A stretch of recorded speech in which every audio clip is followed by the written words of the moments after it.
Bonjour à toutes et à tous et bienvenue dans cette émission Bilan du PAG que nous allons faire en 2 tomes, sinon en 2 actes, dans le domaine des arts, de la culture et du tourisme. La première, nous la consacrons aux arts et à la culture. Bonjour Wahab Alikpara. C'est Ayaka, bonjour. Monsieur le ministre, bonjour. Bonjour, Monsieur Alikpara, Monsieur Ayaka, bonjour. Bonjour, Monsieur le ministre. Alors, merci de vous être montré disponible pour faire le tour d'horizon du Bénin culturel ces 8 dernières années avec nous. Merci à vous.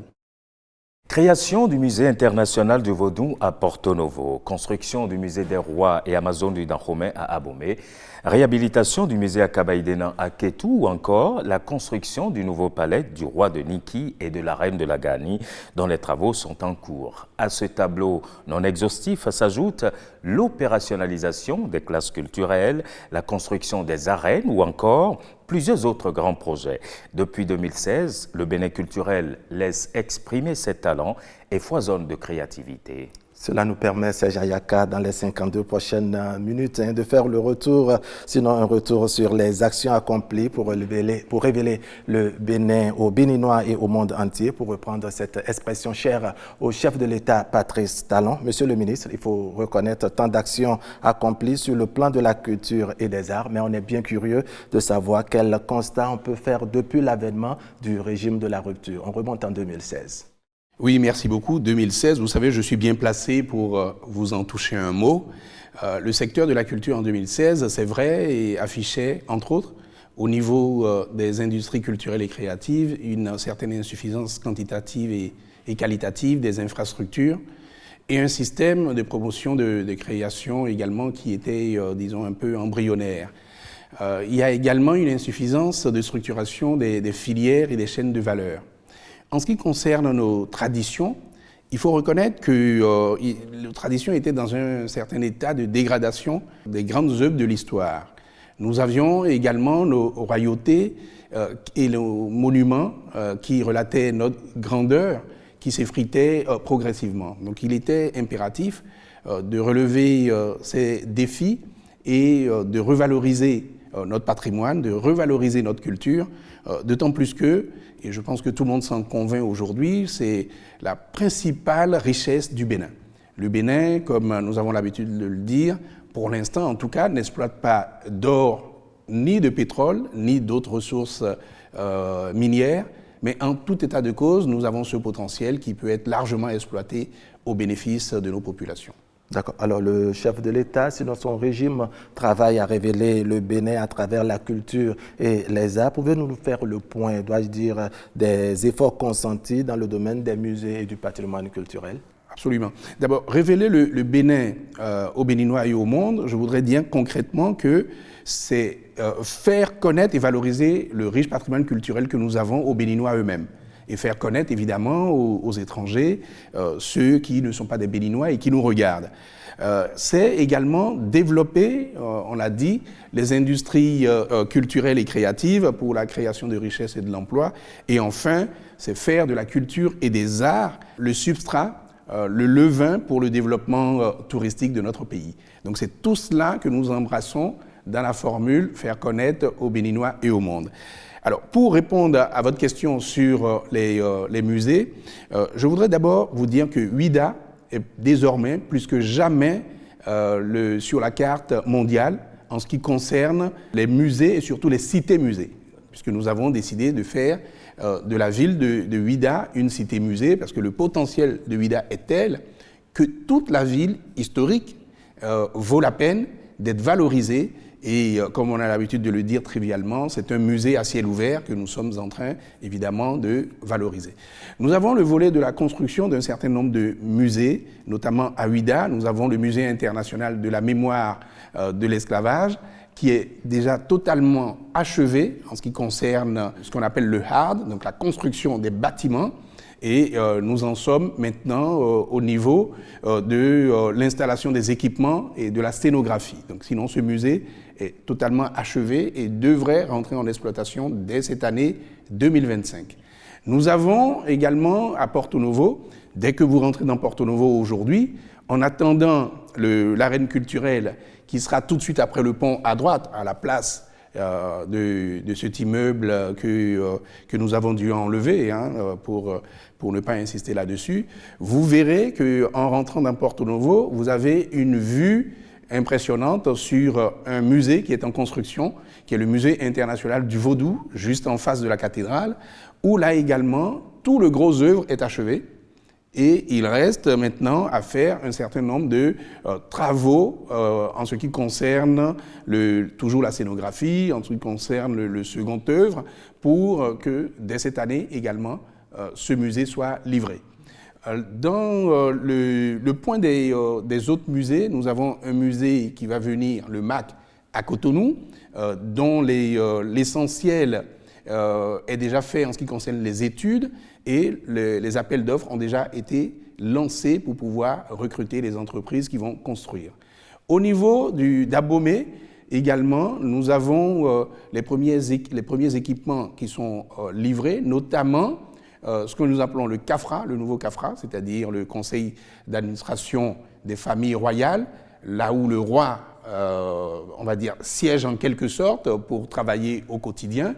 Ça permet évidemment de pouvoir libérer le site pour que les travaux puissent démarrer. Là également, nous sommes à la phase de l'appel d'offres pour sélectionner les entreprises pour que les travaux du musée démarrent, ainsi que la réhabilitation de 4 anciens palais. Donc voilà où nous en sommes en ce qui concerne les musées. Nous avons à Porto Novo également d'anciens musées, 2 anciens musées qui seront réhabilités totalement, le palais romain et le musée à Dandé. Donc voilà où nous en sommes de façon concrète, où les Béninois peuvent dès aujourd'hui commencer à voir une matérialisation de cette vaste ambition que nous avons. Je peux poursuivre en disant effectivement que nous avons également, parce que c'est un peu patrimonial, le palais de Niki, qui est en construction. Peut-être que tout à l'heure il y aura quelques images pour que les Béninois s'en rendent compte. Les travaux sont totalement achevés.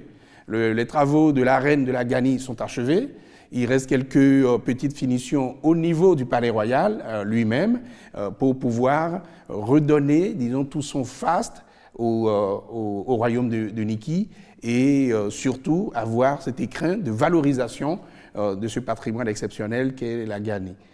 Justement, puisque vous évoquez la tradition et dans le domaine, justement, si vous le permettez, il existe désormais des textes juridiques qui protègent et qui promeuvent notre culture ainsi que nos traditions. Le plus récent, c'est d'ailleurs la loi sur le cadre juridique portant chefferie traditionnelle. Et si on en parlait ? Oui, nous pouvons en parler, bien évidemment, parce que c'est l'actualité, mais nous avons plusieurs choses que nous faisons. Il faut savoir que nous voulons revaloriser l'ensemble du patrimoine. Donc nous avons commencé d'abord à faire un inventaire du patrimoine matériel. Nous avons fait également un inventaire du patrimoine immatériel. Et c'est dans tout cela qu'il est également important de revaloriser le patrimoine immatériel, on va y revenir, culturel vaudou, et qu'il est également impératif de revaloriser nos chefferies traditionnelles. Donc cette ambition du chef de l'État, qui a été, je pense, illustrée notamment à travers sa prise en charge dans la Constitution, devait être déclinée à travers un cadre juridique que nous réservons à la chefferie traditionnelle. Donc depuis 2022, le chef de l'État a mis en place une commission qu'on a appelée la commission chefferie, qui est en fait une commission scientifique sur la matière. Et de 2022 jusqu'en 2024, cette commission a travaillé d'arrache-pied, de façon méthodique, pour pouvoir démêler un peu les chevaux, pour que nous puissions restituer la situation de la chefferie traditionnelle au Bénin. Donc c'est une démarche qui a été faite, qui est une démarche purement scientifique, et qui n'est pas une démarche ni sociale et encore moins politique, j'allais dire. Mais le fait de dire qu'à un instant T, à une date T, où on a mis un curseur, 1894 pour la partie méridionale du Bénin, 1897 pour la partie septentrionale du Bénin, voici la situation à ce moment-là, ne veut pas dire que les royaumes qui ont existé avant et qui n'ont plus existé n'ont jamais existé. Ça ne veut pas dire que l'histoire de ces royaumes-là n'existe pas et de ces peuples-là n'existe pas. Donc je voudrais vraiment que ce soit très clair pour l'ensemble de nos populations en disant que c'est une photo à un moment donné et cette photo a été faite juste avant la pénétration coloniale parce que nous avons parlé de chefferie traditionnelle et pas de la chefferie coloniale ou de la chefferie moderne ou la chefferie du 21e siècle. Alors, si on met le curseur au 21e siècle, peut-être que nous aurons plus que 16 royaumes. Il se pourrait que nous ayons, j'en sais rien, moi, 200 royaumes. Mais nous avons mis le curseur à l'ère précoloniale. D'accord. Alors, quelle, je dirais, solution cette loi apporte concrètement? Parce qu'il y a bien de personnes qui se posent cette question. Ça résout quel problème exactement au Bénin? Alors, il faut reconnaître d'abord que c'est la première fois que la chefferie traditionnelle a un cadre juridique. C'est ça. Je pense qu'il ne vous a pas échappé que nous ne sommes pas dans un royaume au Bénin. Au Bénin, nous sommes en république. Et les royaumes que nous avions eus sur le territoire que nous appelons aujourd'hui le Bénin, ça fait partie de notre histoire, ça fait partie de notre patrimoine. Et nous avons dit que nous voulons revaloriser le patrimoine. Donc c'est le premier argument. Le deuxième argument, c'est que ces gardiens des us et coutumes, donc nos chefs traditionnels, doivent avoir un rôle à jouer dans la République aujourd'hui et doivent contribuer par leur expérience, par leur connaissance de nos cultures, par leur connaissance de notre patrimoine immatériel, de notre patrimoine matériel, par la connaissance des peuples, la connaissance des traditions, des us et coutumes. Ils doivent pouvoir contribuer à la République, ils doivent pouvoir contribuer à amener les populations, les peuples, à créer, disons, ce que nous souhaitons au Bénin, c'est-à-dire un pays, une nation même, où nous partageons un certain nombre de valeurs. Et c'est pour ça que dans la loi, il est bien dit qu'on reconnaît les rois et les royaumes et les chefferies traditionnelles, les chefferies coutumières, même les chefferies communautaires, à condition de respecter évidemment les textes de la République. Alors, on peut reconnaître que depuis 2016, les choses se sont améliorées. Donc, la culture est devenue un véritable moteur de développement et de croissance. C'est ce que nous allons découvrir dans ce reportage que nous propose Ulvaeus Balogun. Longtemps relégué au dernier rang, le secteur des arts, de la culture et du tourisme connaît une véritable transformation. Depuis 2016, le gouvernement s'est lancé dans une vaste réforme pour faire de la culture un moteur économique. Objectif, valoriser le patrimoine, attirer les touristes et créer de l'emploi dans les métiers du secteur culturel. Il y a beaucoup d'avancées qui sont observées aujourd'hui dans notre secteur à partir de plusieurs réformes du ministère. Je vais prendre l'exemple sur la création de l'ADAC qui a donné aussi naissance au Fonds des arts de la culture FDAC qui aujourd'hui peut permettre au secteur de respirer, permettre aux acteurs de pouvoir créer des œuvres artistiques qui pourront vraiment contribuer au développement économique de notre pays. Je peux aussi nommer la réforme concernant la détection de talents, principalement le projet des classes culturelles. Aujourd'hui, comme vous constatez avec moi, plusieurs de nos acteurs gagnent aujourd'hui leur vie à partir de leur savoir-faire. Près de 800 encadreurs culturels déployés sur tout le territoire national et qui donnent un goût à l'art à nos enfants qui fréquentent les écoles. C'est une manière de préparer l'avenir, de préparer les nouveaux talents qui vont prendre la relève. Et quel genre de relève? Une relève de qualité.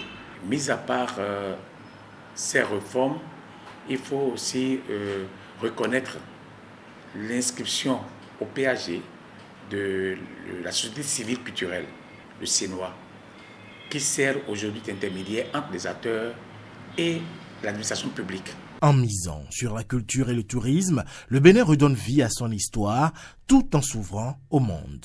Le Bénin aujourd'hui est un pays qui, sur le plan artistique et culturel, est de plus en plus plaisant.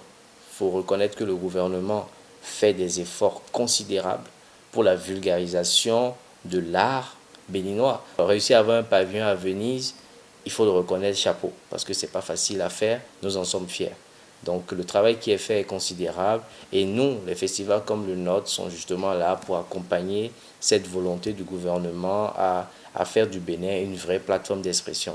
Et donc, je pourrais quand même dire que chercher à fluctuer l'économie béninoise à travers les arts et la culture, je pense que c'est le chef de l'État qui a pleinement raison de le faire. Il a métamorphosé le monde artistique et culturel pour qu'aujourd'hui, que ce soit l'art contemporain, que ce soit l'art traditionnel, que ce soit l'artisanat, tout ce que nous connaissons aujourd'hui dans le monde de l'artistique et de la culture au Bénin puisse être valorisé. Il a fait de son mieux et c'est lui qui a raison de positionner, nous sommes d'accord, ces artistes sur ces événements qui quand même donnent de la visibilité au Bénin. En quelques années, le Bénin a montré qu'investir dans la culture et le tourisme, c'est investir dans l'avenir.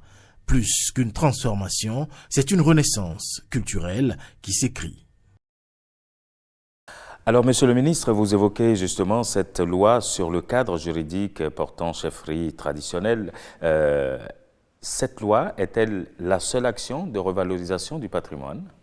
Évidemment non, nous avons tout un programme et je peux vous dire, j'aurais dû peut-être d'ailleurs commencer par ça, que dès 2021, il y avait eu une loi qui avait été votée à l'Assemblée nationale et promulguée, bien évidemment. C'est la loi du 22 octobre 2021 portant protection du patrimoine culturel en République du Bénin. Nous avons également, bien évidemment, un certain nombre de décrets à la suite de cette loi. Et enfin, dernièrement, il a été créé par le gouvernement 4 agences de sauvegarde des cultures. C'est dans le champ du patrimoine culturel immatériel, le PCI. Et donc, il y a une agence de sauvegarde de la culture à Jatado, une agence de sauvegarde de la culture Yoruba, une agence de sauvegarde de la culture du Grand Borgou, qui prend les bâtonnaux, les baux et les peuls en partie. Et nous avons également une agence de sauvegarde de la culture des montagnes. C'est-à-dire, c'est à peu près la Takora Ouest et la Donga. Donc ça permet effectivement à l'ensemble des Béninois de se retrouver dans la communauté nationale et ça permet de valoriser toutes les sensibilités, toutes les diversités culturelles du Bénin pour que nul ne se sente abandonné, négligé ou rétrogradé par la République. Et cela vient montrer justement que la loi sur la chefferie n'était pas une loi ni pour classer, ni pour déclasser. Tout le monde est pris en compte. Et quand on dit la culture à Jatado, il n'y a pas que, évidemment, le Danromain. Quand on dit la culture Yoruba, il n'y a pas que Tchabé, Dassazoumé, Idacha, Ketu et Sakete. Donc c'est beaucoup plus large. Il en est de même, évidemment, pour le Grand Borgou et les montagnes. Donc c'est le patrimoine immatériel qui est pris en compte. Et ces agences vont interagir avec les chefferies traditionnelles. Donc la loi, si vous la connaissez un peu, vous verrez qu'il y aura une interaction entre l'administration, entre l'État, entre en quelque sorte les démembrements du gouvernement et les chefferies. Et entre autres, donc, ces agences vont jouer ce rôle-là. Donc c'est important de le dire également.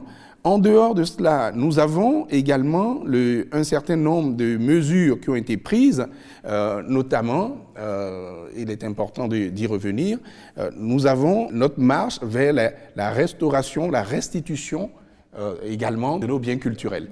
Donc tout ça est dans le champ de la restauration et de la revalorisation du patrimoine. Enfin, pour finir, il est important que les Béninois, nos concitoyens, se rendent compte dans le champ public comment cela s'illustre et se matérialise. Donc ce n'était pas anodin d'avoir érigé des statues, des figures de nos héros nationaux, notamment Bioguera. Nous avons Tofa à Porto Novo et nous avons à Alada Toussaint l'Ouverture. Nous avons évidemment la splendide esplanade de l'Amazone avec la figure de l'Amazone qui est aujourd'hui emblématique et qui symbolise quasi déjà le Bénin. Et nous allons continuer dans ce champ pour que les Béninois puissent se rendre compte concrètement de quoi nous parlons, ce dont nous parlons quand nous parlons de revalorisation. Cette revalorisation, ils peuvent s'en rendre compte dans l'espace public. Alors, en clair, c'est un vaste chantier, ces différentes actions qui sont posées pour revaloriser le patrimoine au Bénin. Et donc, depuis 2016, on a noté que les choses se sont améliorées. La culture est devenue un véritable moteur de développement et de croissance. C'est en tout cas ce que nous allons découvrir dans ce reportage que nous propose Ulvaeus Balogun. Au cœur de la 60e édition de la Biennale de Venise, une nouvelle voix s'est élevée, celle du Bénin. Welcome to the Benin Pavilion. Everything precious is fragile. The etymology of the word gelede, egelede, we really use this as a metaphor, an expression to really dive into this deep Yoruba philosophy to address the issues of contemporary life today. We feel like if we need to go back in the past to retrieve knowledge to go forward in the future. The 4 artists who are part of this exhibition really embody the sensibility of fragility and precarity, but also care and hope for the future. Pour la première fois, des artistes béninois sont exposés aux côtés des plus grandes nations de l'art contemporain. L'intérêt pour le Bénin, d'abord, est artistique, révéler le potentiel créatif du Bénin. Ensuite, le second intérêt est d'ordre diplomatique, faire connaître le Bénin dans le monde, faire parler du Bénin dans le monde, créer de la sympathie autour du Bénin pour pouvoir attirer des collectionneurs, des galeristes, des professionnels autour de l'art du Bénin. Une entrée sur la scène mondiale avec une exposition ambitieuse qui met en lumière l'histoire et l'identité du Bénin. C'est une manière pour nous d'exposer le Bénin à l'extérieur. Ça fait quand même la 60e édition que cette biennale existe. Le Bénin n'a jamais participé. Je pense que c'est le Bénin qui gagne en termes de visibilité. C'est le Bénin qui gagne en termes de ristourne. Parce que les productions qui sont apportées sur cet événement, si ces productions sont vendues là-bas, je pense que les artistes rentreront avec les devises et c'est le Bénin qui va gagner en termes de devises aussi. Everything precious is fragile. Tout ce qui est précieux est fragile. Ce titre résume à lui seul l'essence de l'exposition béninoise avec 4 artistes, 4 visions, 4 voix et un même désir, inscrire l'art béninois dans l'histoire contemporaine. J'ai décidé de travailler aussi autour du patrimoine béninois à travers des instruments de musique, 10 instruments de musique qui recouvrent le territoire du nord au sud et de l'est à l'ouest. Et je présente pour le premier pavillon de Bénin, cette pièce que vous voyez autour de moi qui s'appelle Haché. Haché veut dire, en un Yoruba, veut dire ainsi soit-il, ou Amen, ou pouvoir. Pour ma part, j'ai présenté une installation autour de la question des communautés de femmes en Afrique de l'Ouest, notamment au Bénin. Et donc, dans cette installation, nous avons 4 tableaux, une sculpture en verre et de la documentation sur les mouvements de femmes dans les luttes pour les droits des femmes en Afrique. Mon travail questionne les notions du pouvoir féminin et m'amène à fouiller dans nos mémoires collectives les archives du passé. À Venise, je montre l'histoire du Bénin, je raconte l'histoire des femmes amazones, des Agodi. Au-delà d'une simple exposition, la participation du Bénin à la 60e édition de la Biennale de Venise s'inscrit dans une stratégie culturelle plus vaste. Faire du Bénin un acteur incontournable de l'art contemporain. Merci à Ulvaeus Balogun. Alors, pour la première fois, l'État béninois a signé une convention qui accorde, Monsieur le ministre, une subvention directe aux producteurs de contenus locaux. Et aujourd'hui, en matière de diffusion, les choses vont plutôt vite. L'arène de Ouidah est sortie de terre en quelques mois seulement.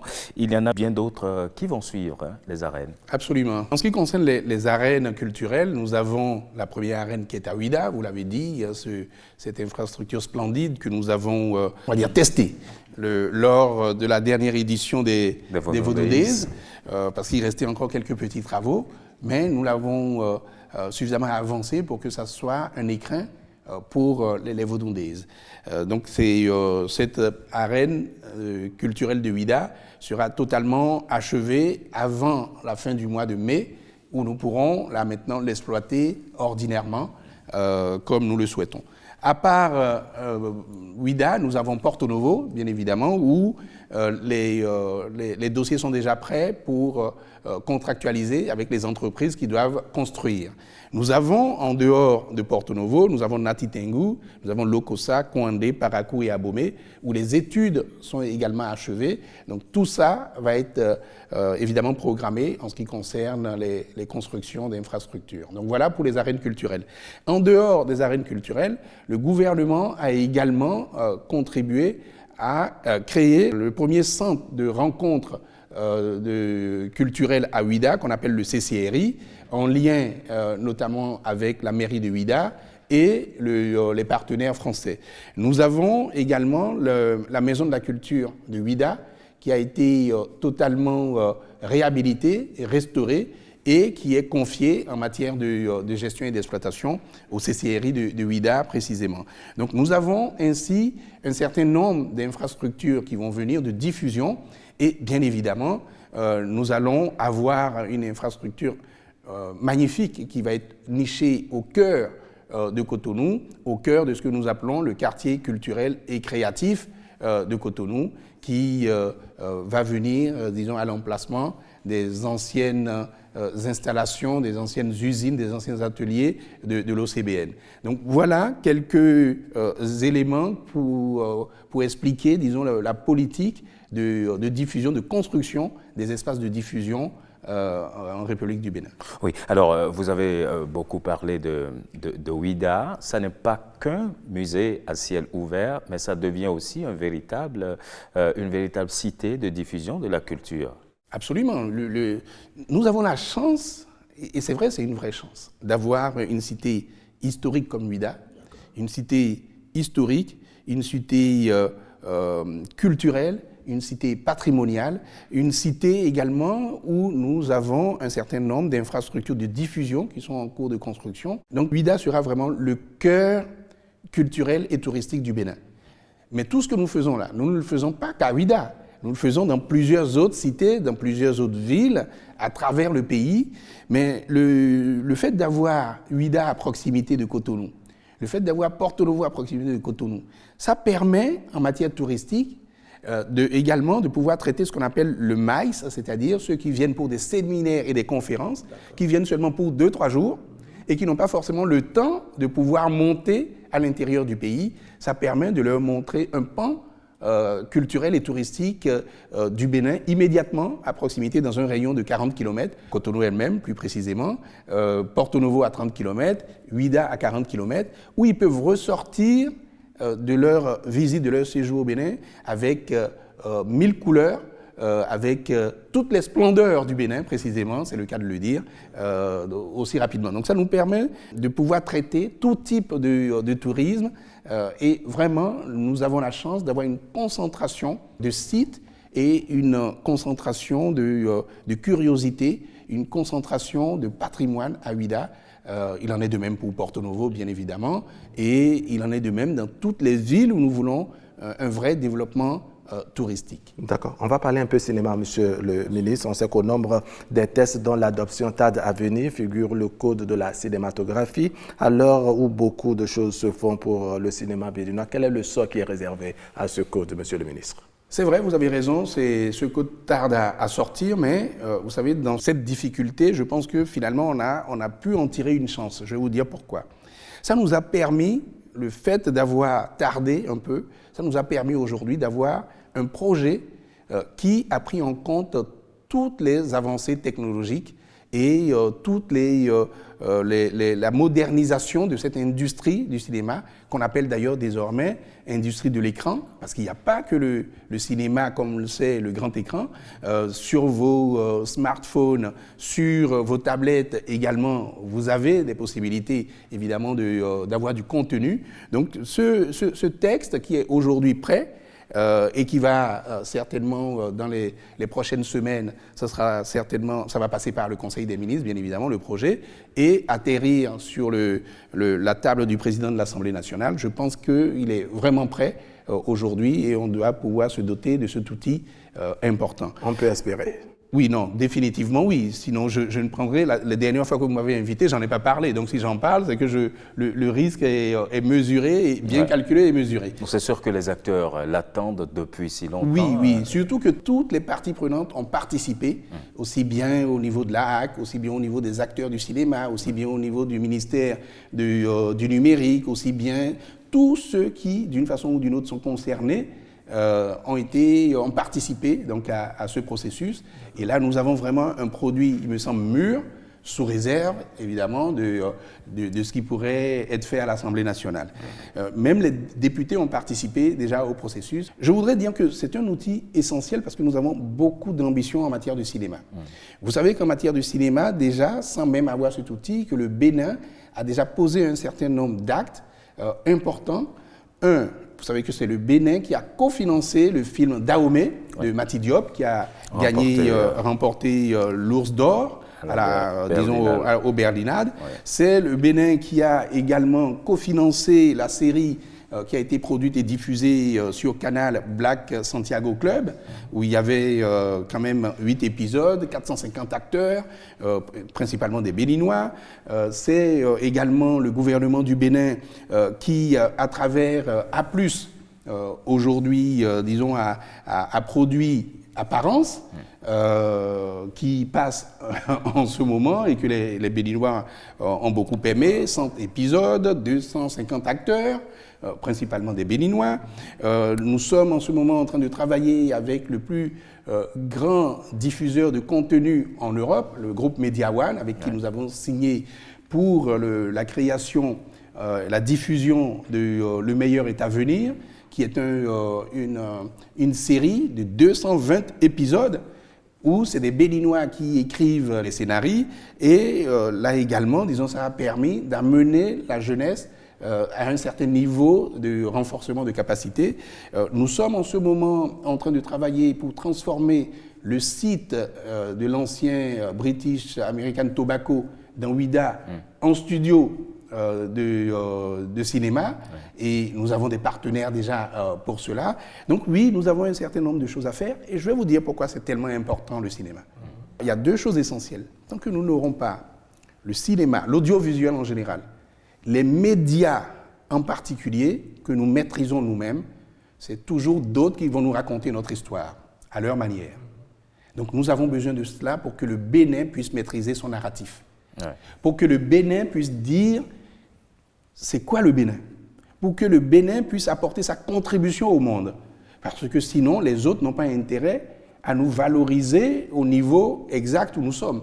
Ils ont tendance toujours à se valoriser eux. Donc nous avons besoin, nous, de nous valoriser. Il faudrait que demain, l'ORTB ou une autre chaîne soit une référence en Afrique et que tout le monde veuille regarder l'ORTB de la même façon que nous, aujourd'hui, nous courons pour regarder des chaînes étrangères que je ne citerai pas. De la même façon, il faudrait que nous puissions, quand on fait The Woman King qui parle du Bénin, et on est tous fiers, il faudrait que nous puissions produire 2, 3, 4, 10, 20, 50 The Woman King, qu'on puisse produire des films, des documentaires qui parlent de nos héros, de notre patrimoine. Vous savez, je dis souvent, si vous prenez l'histoire du Dahomey, je dis bien le royaume du Dahomey, l'histoire du royaume du Dahomey est beaucoup plus palpitante que Game of Thrones. Je ne suis pas sûr que les Béninois le sachent. Le jour où des réalisateurs, des scénaristes béninois ou africains vont s'en rendre compte, on va faire une histoire, on va faire une série avec l'histoire du Dahomey et le monde entier va regarder ça comme nous avons tous regardé Game of Thrones. On regarde les héros d'ailleurs.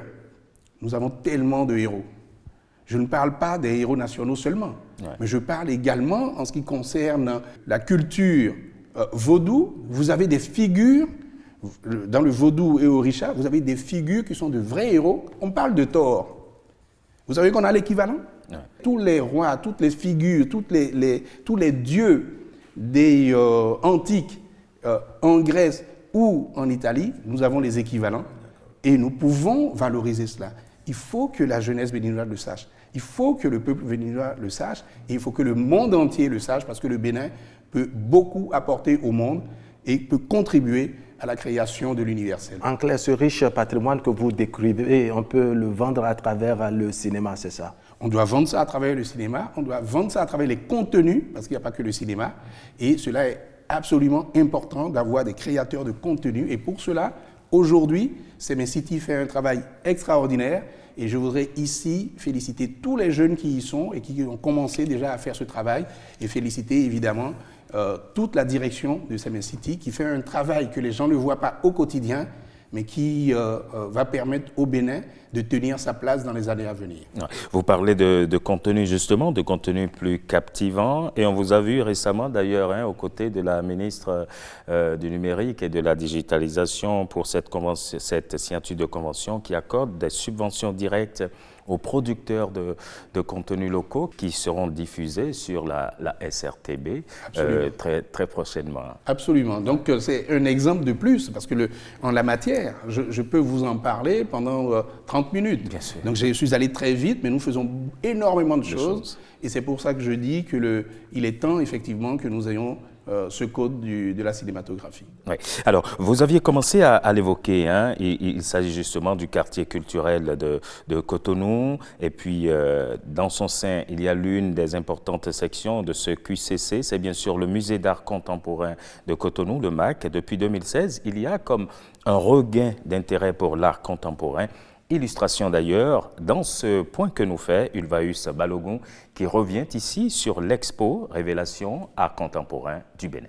Lancée en 2022 à Cotonou, lors de la restitution des 26 trésors royaux par la France, l'exposition Révélation Art contemporain du Bénin est devenue itinérante.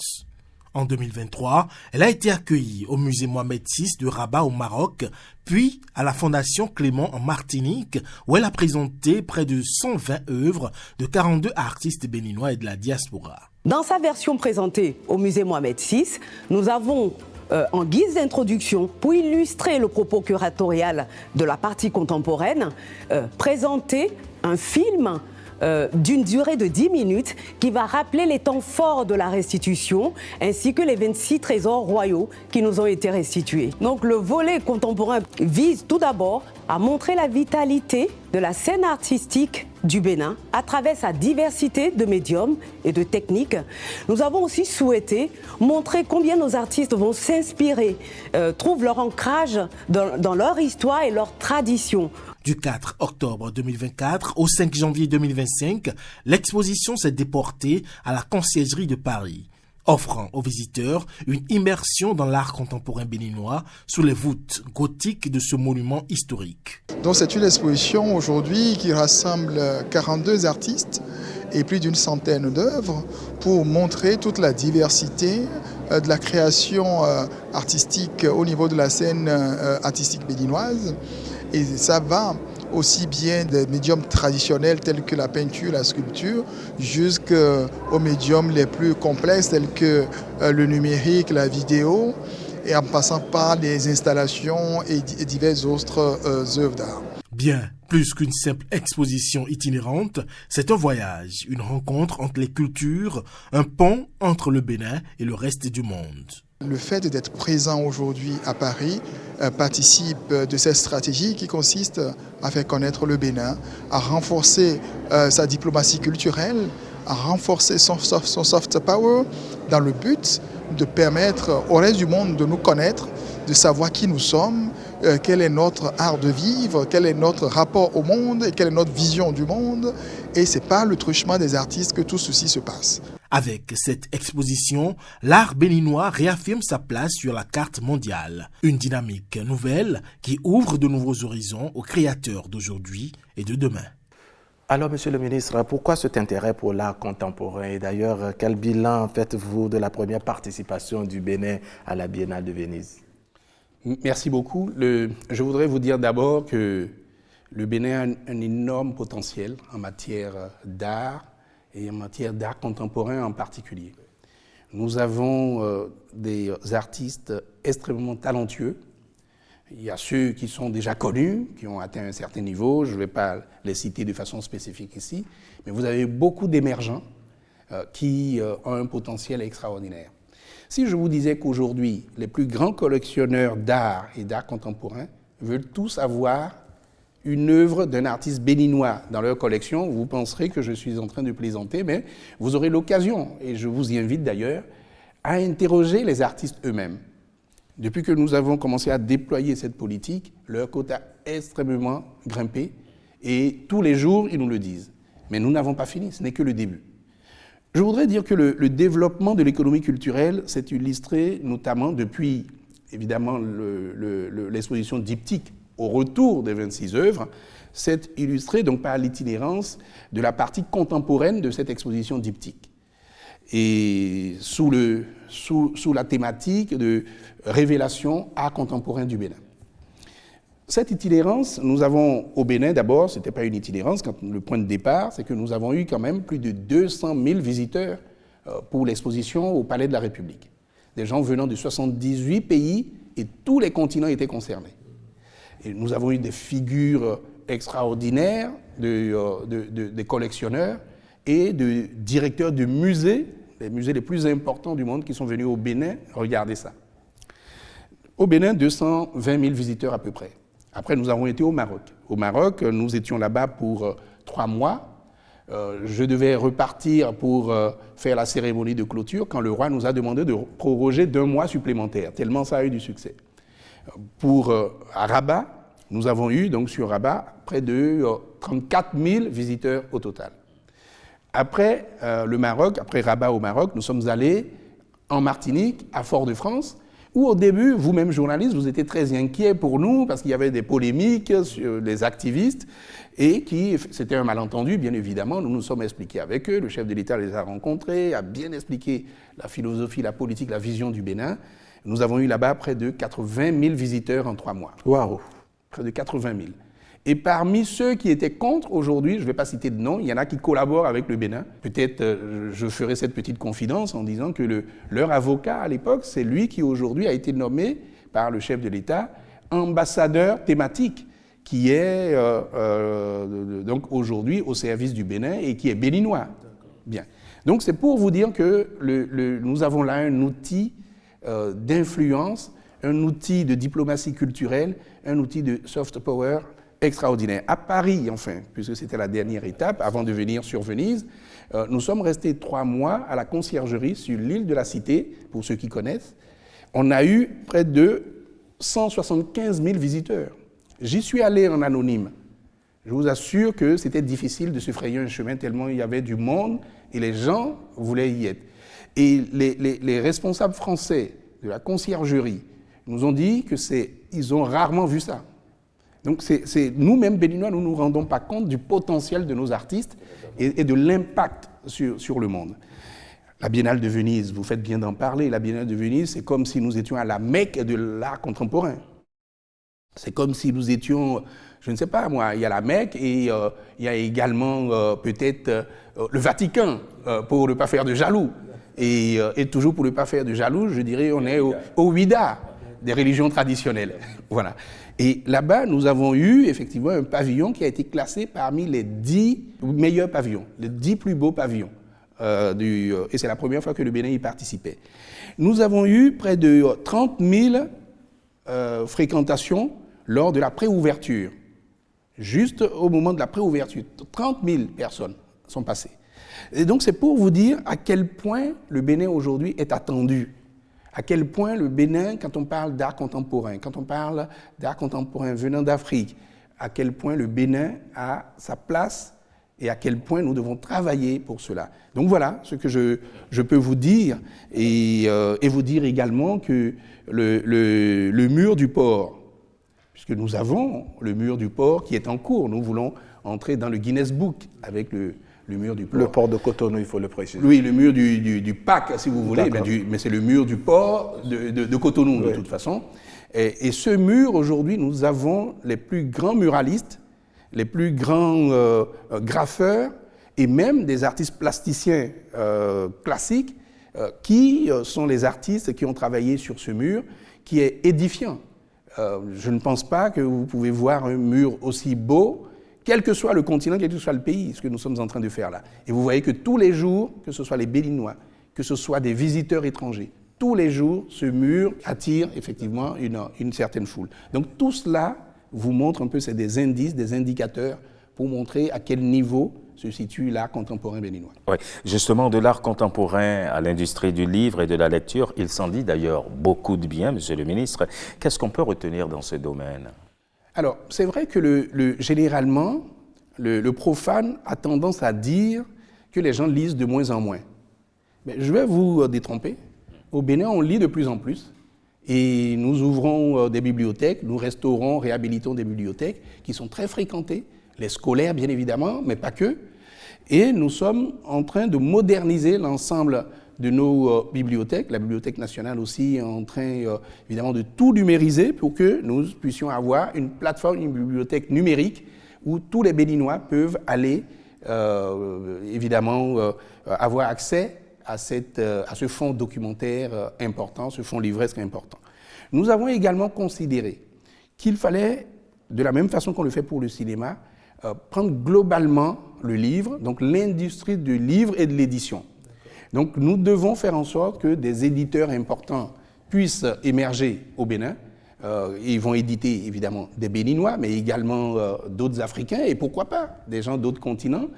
Cela est possible et nous sommes en train d'y travailler. Nous valorisons également nos écrivains à travers le Grand Prix littéraire.